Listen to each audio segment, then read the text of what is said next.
早晨啊，各位媽咪，你哋有冇試過咧？送仔返學嘅時候咧，就見到一班家長喺度圍埋一齊講：哎呀，我老公又升職啦！另一個媽咪就講啦：哎呀，我屋企啱啱買咗部新款嘅洗衣機啊，真係正到爆啊！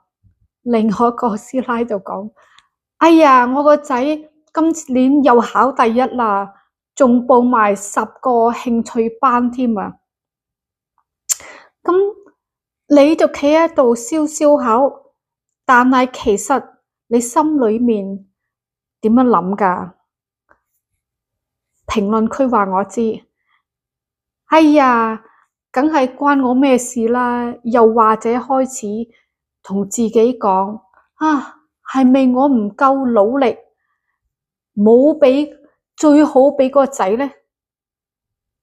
其實呢啲就係我哋所謂叫做潛意識嘅阻礙，綁住咗你，等你顯化唔到，賺唔到最想要賺嘅嘢或者錢。所以咧，媽咪們，你哋有冇中過招？留言話我知，話俾我聽，你邊個最犀利？係邊一個炫耀家長型啊？個古仔最犀利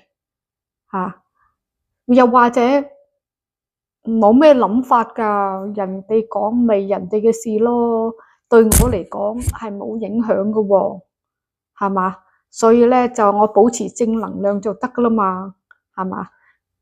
呢個值得俾個讚記得 like 我 Monica share 同埋其他媽咪嘅朋友我哋一齊要有溫度、有智慧嘅媽媽，唔使同人哋鬥靚，更加唔使同人哋鬥有錢，同埋鬥有成績。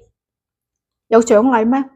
冇獎勵㗎，你唔會有粒糖或有雪糕食㗎喎最緊要咧有正能量，因為你個仔會學到你有正能量嘅，你出去宣佈，你個仔又學到你宣佈嘅，呢啲就唔係吸引能力嘅情況啦。吸引力法則就係潛意識冇阻礙，顯化咧係特別容易嘅，因為你正能量滿滿。關注我，我係 Monica，下次見。